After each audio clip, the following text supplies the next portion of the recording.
అలస్కాలో Trump Putin August 15వ తారీఖున ఇద్దరికి భేటీ కాబోతున్నారు.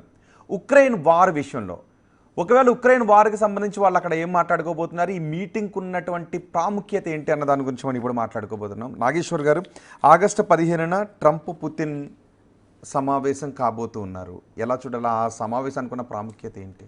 అంటే దీని టైమింగ్ ప్రాముఖ్యత, ప్లేస్ ప్రాముఖ్యత, ఇక ఏం చర్చించాలనే నెక్స్ట్ ప్రాధాన్యత. ఫస్ట్ టైమింగ్, ఇది ఆగస్ట్ 15 జరుగుతుంది. ఎన్నడది ఏంటి ఆ రోజు ప్రత్యేకత? మన స్వాతంత్ర దినోత్సవం అమెరికాకు రష్యాకి ఎందుకు ప్రాధాన్యత ఉంటుంది? సో ఆ రోజు రెండవ ప్రపంచ యుద్ధం ముగిసిన రోజు, 80th anniversary of second world war అది. సో మీకు 80th anniversary of second world war కనుక మీకు అంటే ప్రపంచంలో యుద్ధాలకు వ్యతిరేకంగా ఇప్పుడు కూడా రష్యా ఉక్రెయిన్ వార్ కూడా ముగింపు పలకడానికి పర్ఫెక్ట్ టైమింగ్ అది. ఈవెన్ రష్యన్ ప్రెసిడెంట్ కూడా దీని పర్ఫెక్ట్ టైమింగ్ అన్నాడు.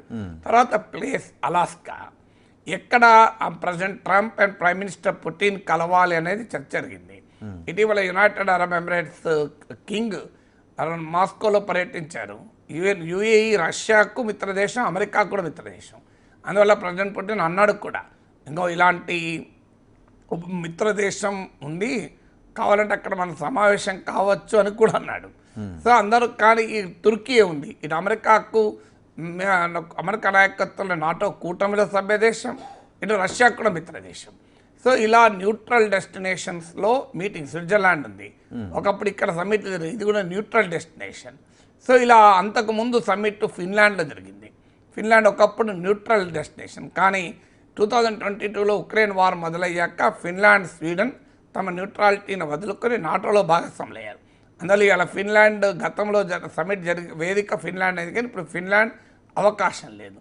అందువల్ల ఏదో ఒక న్యూట్రల్ వేదికలో అవుతుంది. సౌదీ అరేబియాలనా, యుఏఈలనా, తుర్కీలనా, అలాగే మీకు స్విట్జర్లాండ్ అనుకున్నారు, కానీ అలాస్కా ఎంపిక చేశారు. ఎందుకంటే ఇది సింబాలికే కాదు, అలాస్కాకు ప్రత్యేకత ఉంది. అలాస్కా 1867 వరకు రష్యన్ ఎంపైర్లో భాగం. అలాస్కా 1867లో రష్యన్ అప్పటి జార్ చక్రవర్తి రష్యన్ చక్రవర్తి 1867లో అమెరికాకు దాన్ని అమ్మేశాడు.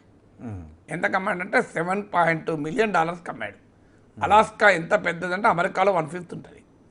అమెరికా మొత్తం జాగ్రఫికల్ ఏరియాలో 20% అంత పెద్దది అలాస్కా. అంతేకాక ఆడ సహజమైన విలువైన సహజ వనరులు ఉన్నాయి. గోల్డ్ ఉంది, ఇతర ఆయిల్ అండ్ గ్యాస్ కూడా ఉందని అంటున్నారు. గోల్డ్ డిపాజిట్ భారీగా బయటపడ్డాడు. సో ఆ అలాస్కాను $7.2 మిలియన్ జార్ చక్రవర్తి, జార్ 2 అనుకుంటా, జార్ అలెగ్జాండర్ 2 అనుకుంటా బహుశా. సో అప్పుడు అమ్మేశాడు. ఎందుకు అమ్మేశాడు అంటే అప్పుడు బ్రిటిష్ వలసవాదం చాలా పవర్ఫుల్గా ఉన్న రోజుల్లో ఇది రష్యాకు చాలా ఈస్టర్న్ మోస్ట్ టిప్ ఇది. సో అందువల్ల బ్రిటిష్ వాళ్ళు దీన్ని ఎక్కడ ఆక్రమించేస్తారో అనుమానంతో దాన్ని కాపాడుకోలేమని చెప్పి అమ్మేశాడు. సో ఇప్పుడు అది $10 బిలియన్ దాకా ఉంటుంది, అంటే $1000 కోట్ల ఉంటుంది ఇప్పుడు. ఆ రోజు 7.2 మిలియన్ అంటే $72 లక్షల. 1867లో $72 లక్షల $7.2 మిలియన్ రష్యా ఈ అలాస్కాను అమెరికాకు అమ్మేసింది. సో అది ఇప్పుడు $10 బిలియన్ అంటే $1000 కోట్ల. అంటే ఒకప్పటి రష్యా భూభాగం, ఇప్పుడు అమెరికా భూభాగం. ఇంతకన్నా మంచి ప్లేస్ ఏముంటుంది? సో ఇది 1867లో అబ్రహాం లింకన్ అసాసినేట్ అయ్యాక, హత్యకు గురయ్యాక, ఐకానిక్ అమెరికన్ ప్రెసిడెంట్, మనందరికి తెలిసిన ప్రెసిడెంట్ అబ్రహాం లింకన్ హత్యకు గురయ్యాక ఆండ్రూ జాన్సన్ అని అమెరికా 17th ప్రెసిడెంట్ అతను. సో ఆండ్రూ జాన్సన్ 1865 నుంచి 1869 మధ్యకాలంలో అమెరికాలో ప్రెసిడెంట్గా ఉన్నాడు. ఆండ్రూ జాన్సన్ ప్రెసిడెంట్గా ఉన్న సమయంలో ఈ అమ్మకం కొనుగోలు జరిగింది. అప్పుడు ఆండ్రూ జాన్సన్ తీవ్ర విమర్శలకు గురయ్యాడు. మామూలు విమర్శలు కాదు, ఈ చెత్త అలాస్కాను ఎందుకు కొంటున్నావు, దీనికి $7.2 మిలియన్ పెట్టిందని. కానీ అమెరికా కొన్న తర్వాత కొన్ని రోజులకు అక్కడ భారీగా గోల్డ్ డిపాజిట్స్ బయటపడ్డాయి. అప్పుడు ఇది ఒక పెద్ద ఉపయోగపడే గ్యాంబుల్ అయింది. విన్ఫాల్ గెయిన్స్ వచ్చాయి. ఒకప్పుడు లేకపోతే ఈ పనికిమాల ల్యాండ్ ఏం చేసుకుంటే ఈ రియల్ ఎస్టేట్ అన్నారు. సో ఎందుకంటే ఇప్పుడు మన దగ్గర కూడా చూడండి, 50 ఏళ్ల క్రితం హైదరాబాదులో భూముల విలువ ఎంత ఉంది, ఇప్పుడు ఎంత ఉంది. మేము 1988లో నేను ఉస్మాన్ సిటీలో అసిస్టెంట్ ప్రొఫెసర్గా చేరాను. మా యూనివర్సిటీ టీచర్స్ కలిపి ఒక కొండాపూర్లో ఒక వెంచర్ చేశారు కోఆపరేటివ్ సొసైటీ వాళ్ళు. 60 రూపాయలకు గజం అమ్మారు. 60 రూపాయలకి వేసాం. ఎవరు తీసుకోలేదు, సగం ప్లాట్లు ఖాళీగా ఉన్నాయి. ఎంబడి పడి బ్యాంకులో ఇచ్చి కొనిపించారు. ఇవాళ ఎంత 2 లక్షలు ఉంది గజం. అంటే ఆ రోజు 25,000 పెట్టి కొంటే ఈరోజు 6 కోట్లు. సో అలాస్కా స్టోరీ కూడా అలాంటిది. సో అందువల్ల ఆ అలాస్కాకు ఉన్నటువంటి సిగ్నిఫికెంట్, ఎందుకంటే అదొక interesting real estate transaction between Russia and America. Trump ఎవరు? Real estate tycoon. ఎందుకంటే ట్రంప్ టవర్స్ అనేది ప్రపంచం అంతా కడుతూ ఉంటాడు. సో ట్రంప్కి అత్యంత ఇష్టమైంది రియల్ ఎస్టేట్. సో అందువల్ల రియల్ ఎస్టేట్ హిస్టారికల్ ఇంపార్టెంట్ చారిత్రక ప్రాధాన్యత కలిగిన అమెరికా రష్యాల మధ్య రియల్ ఎస్టేట్ ట్రాన్సాక్షన్ ఒక సింబల్ అయిన అలాస్కాలో ఈ సమావేశం జరుగుతుంది. దీనికి ఇంకో ఇంట్రెస్టింగ్ ఉంది. రేపు ఉక్రెయిన్ వార్ ఆగాలంటే కూడా మళ్ళీ రియల్ ఎస్టేట్ ఒప్పందం కుదిరితేనే ఆగేటట్టుంది.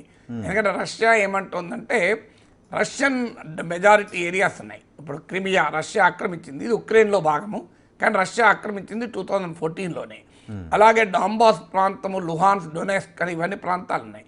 ఇవన్నీ కూడా రష్యన్ స్పీకింగ్ పాపులేషన్ ఎక్కువ ఉంటారు. So Russian culture, Russian language ఉంటుంది. ఉక్రెయిన్లోనేమో ఒకవైపు పోలాండ్, అటువైపు ఏమో ఉక్రేనియన్ భాష మాట్లాడి ఉక్రేనియన్ భాషా సంస్కృతుల డామినేషన్ ఉంటుంది. ఇటు రష్యన్ బార్డర్ వైపు రష్యా సంస్కృతి డామినేషన్ ఉంటుంది. సో అందువల్ల పుటిన్ అడుగుతున్నది ఏంటంటే ఈ భూభాగాలు డాంబాస్ ప్రాంతం, లుహాన్స్, డొనెట్స్క్ అండ్ క్రిమియా, వీటిని ఆల్రెడీ రష్యా యుద్ధంలో ఆక్రమించుకున్నది.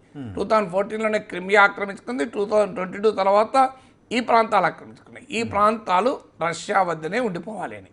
సో ఉక్రెయిన్ ఏమో మాకు రిటర్న్ ఇవ్వాలి అంటున్నారు, ఖాళీ చేయాలని. దానికి రష్యా సిద్ధపడం లేదు. అందువల్ల ఈ అలాస్కా అనేది రష్యా అమెరికాల రియల్ ఎస్టేట్ ట్రాన్సాక్షన్కు ఒక symbol. Donald Trump real estate tycoon. అందువల్ల ఆ రియల్ ఎస్టేట్ ఇప్పుడు కూడా ఈ డీల్ రియల్ ఎస్టేట్ డీలే. ఎందుకంటే ఆ ట్రంప్ ఏమో ఉక్రెయిన్తో ఒక డీల్ కుదుర్చుకున్నాడు. నేను గనక పీస్ ఒప్పందం కుదిరించి యుద్ధాన్ని ఆపితే మీ మినరల్స్ అన్నీ మాకు ఇచ్చేయాలని. సో సేమ్ అలాస్కా లాగానే, అలాస్కా కూడా గోల్డ్ అండ్ మినరల్స్ ఉన్నాయి. సో అలాగే రష్యా కూడా ఇలా ఉక్రెయిన్ భూభాగాలు మేము ఉంచేసుకుంటామని. సో అందువల్ల ఈ మొత్తం అలాస్కా ఎంపికలు ఇంత మీనింగ్ ఉన్నది. So why Alaska is chosen అదే ట్రంప్ బిట్వీన్ సమిట్ మీటింగ్ అంటే ఇంత ప్రత్యేకత, very very symbolic and represent value ఉంది. ఇక సబ్స్టాన్షియల్ అంశాలు ఏంటంటే ఉక్రెయిన్ వార్కి ఎలా పులి స్టాప్ పెట్టాలి అని. ఇప్పటి వరకు స్టీవ్ విట్కాఫ్కు ట్రంప్ ప్రతినిధి అయిన స్టీవ్ విట్కాఫ్ ప్రెసిడెంట్ పుటిన్తో కలిశారు. ఇప్పటివరకు CNN లాంటి వార్తా సంస్థలు ఇస్తున్న లీక్లు ఏంటంటే స్టీవ్ విట్కాఫ్ ట్రంప్ నుంచి ఒక స్పెసిఫిక్ ప్రతిపాదనలతో పుటిన్ దగ్గరికి వెళ్ళారని. పుటిన్ అడిగినవన్నీ దాదాపు అంగీకరించాడు. పుటిన్ అడిగిన ఏంటంటే ఒకటి, కంప్లీట్గా ఉక్రెయిన్ డీమిలిటరైజ్ కావాలి, ఉక్రెయిన్లోకి నాటో ఎంటర్ కాకూడదు, నాటో ఎక్స్పాన్షన్ ఆగిపోవాలి, ఇది రష్యా డిమాండ్. అలాగే రష్యా ఆక్రమించుకున్న ప్రాంతాలను ఇంతకుముందు చెప్పినట్లు అవి రష్యా వద్దనే ఉండిపోవాలి. సో వీటన్నిటికీ అమెరికా అంగీకరించింది. ఇది ఉక్రెయిన్ ఒక్కటి అడుగుతున్నాయంటే మాకు సెక్యూరిటీ గ్యారంటీలు ఇవ్వాలని. అది కూడా రష్యా అంగీకరించిన మేరకు భద్రతను కల్పిస్తామనేది ఒక ఒప్పందం. అది కూడా రష్యా అంగీకరించిన మేరకు మాత్రమే. ఇవి కాక రష్యా పైన అన్ని శాంక్షన్స్ ఎత్తివేయాలి. సో కంప్లీట్గా ఉక్రెయిన్ డీమిలిటరైజ్ అయిపోయి డిజామ్ అయిపోవాలి. అంటే ఒక రకంగా రష్యా కోరుకున్న ప్రతి ఒక్కదానికి ట్రంప్ ఒప్పుకొని అలాస్కాలో కలుద్దామని ప్రయత్నిస్తున్నాడు. ట్రంప్కు లాభం ఏంటి అంటే హాయిగా తేరగా ఉక్రెయిన్లో ఉన్న మినరల్ వెల్త్ వచ్చేసింది. ఉక్రెయిన్ యుద్ధానికి ఇప్పటిదాకా ఇచ్చిన నిధులకు వడ్డీతో సహా వసూలు చేసుకుంటాడు. నేను ఇప్పుడు రష్యా ఉక్రెయిన్ వారాపిన నాకు నోబెల్ ప్రైజ్ ఇవ్వని అంటాడు. ఆల్రెడీ ఇండియా పాక్ వారాపిన అంటున్నాడు, మనం ఒప్పుకోకపోయినా. అలాగే ఆర్మేనియా, అజర్బైజాన్ల మధ్య ఒప్పందం కుదిరింది. డెమోక్రటిక్ పీపుల్స్ రిపబ్లిక్ ఆఫ్ కాంగోలో మీకు రువాండా, కాంగోల మధ్య కూడా ఒప్పందంకు ప్రయత్నాలు జరుగుతున్నాయి. ఇరాన్, ఇజ్రాయెల్ వారాపిన అన్నాడు ఇరాన్పై యుద్ధం చేసి. సో ఇలా నేను ఇన్ని యుద్ధాలు ఆపాను. ఇప్పటికి లేటెస్ట్గా ఆర్మేనియా, అజర్బైజాన్ల మధ్య నగోర్నో కరాబాఖ్ అంశం పైన యుద్ధం జరిగింది. సో వాటి మధ్య కూడా శాంతి కుదిర్చాడు. చూడు, India Pak war, Israel Iran war, Armenia Azerbaijan war, ఇన్ని ఆపాను. ఇప్పుడు రష్యా ఉక్రెయిన్ వార్, కంబోడియా థాయిలాండ్ల మధ్య ఈ మధ్య ఒక టెంపుల్ గురించి పెద్ద ఘర్షణ జరిగింది, అవును. దాన్ని కూడా ఆపాను. ఇన్ని ఆపాను కనుక నాకు నోబెల్ ప్రైజ్ కావాలి అంటున్నాడు. ఈ ఆపిన తీరు చూస్తే ఇప్పుడు రష్యా ఉక్రెయిన్ వారు ఎట్లా ఆపుతున్నాడు, ఉక్రెయిన్ కంప్లీట్ ముంచి రష్యా అడిగినవన్నీ అంగీకరించి ట్రంప్ అమెరికా యూరప్ ఇప్పటిదాకా ఎందుకు సహాయం చేసినాయి అన్నది ప్రశ్నార్థకం చేసి ట్రంప్ రష్యాకు లొంగిపోయి ఒప్పందం చేసుకుంటున్నాడు. ఇక మీకు ఈవెన్ ఇజ్రాయెల్ వారు ఏమాపాడు, ఇరాన్ పై అణు స్థావరాలపైన దాడులు చేశాడు, కానీ ఇప్పటికీ ఇరాన్ న్యూక్లియర్ కేపబిలిటీ పోలేదు. సో ఇజ్రాయెల్ గాజా వార్ ఏమాపాడు, ఎవరికి ఏమాపిండో మనకు అర్థమవుతుంది. గాజాను ఆక్రమించుకుంటా అంటున్నాడు. ఇండియా పాక్ వార్ ఆపలేదని మనం చెప్తున్నాం, బట్ ట్రంప్ ఏంటంటే ఈ wants some big ticket delivery. So అందువల్ల అలాస్కాలో కలవడం వల్ల ఒక బిగ్ న్యూస్ అవుతుంది.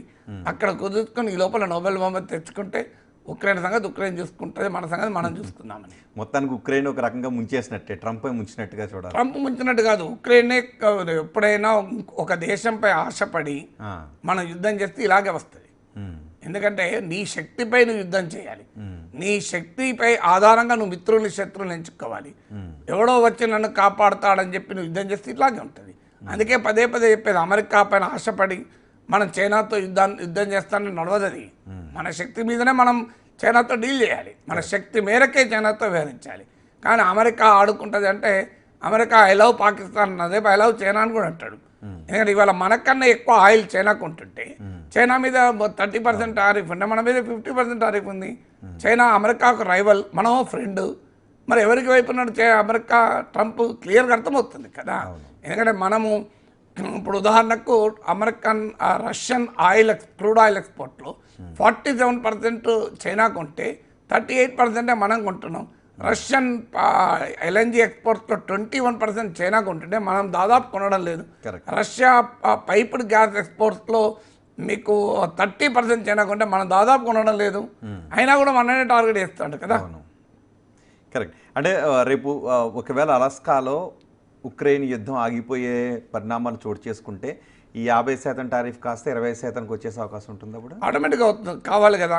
అంటే మరి ట్రంప్ రేపు ఏం చేస్తాడు, నేను ఎట్లా జ్యోతిష్యం చెప్తాను కానీ, బట్ నార్మల్గా ఈ 25% ఏమంటున్నాడు, రష్యాతో ఆయిల్ కొనందుకు అంటున్నాడు. ఇది ఆయిలే కాదు, మీ డిఫెన్స్ కూడా ఇంపోర్ట్ కూడా చేసుకోవద్దని రేపు కండిషన్ పెడితే కలవదు మళ్ళీ. సో ఇక్కడ వరకు ఈ కండిషన్ ఉంటే ఏ కండిషన్ ఎప్పుడు యాడ్ అవుతుందో, ఏ కండిషన్ ఎప్పుడు క్లోజ్ అవుతుందో, ఎప్పుడు ఏం చేస్తారో ట్రంప్కే తెలియదు, మనకెలా తెలుస్తుంది. రైట్, ఒక చిన్న బ్రేక్ తీసుకుందాను. బ్రేక్ తీసుకున్న వ్యూ పాయింట్ని కంటిన్యూ చేద్దాం. మొత్తానికి రేపు అలాస్కాలో, రేపు 15వ తారీఖున అలాస్కాలో ట్రంప్ పుతిన్ సమావేశం కాబోతున్నారు. ఇది చాలా ఏ రకంగా చూసినప్పటికీ కూడా ఇది చాలా కీలకమైనటువంటి సమావేశం. చూద్దాం ఆ సమావేశంలో ఎటువంటి నిర్ణయాలు తీసుకుంటారనేది.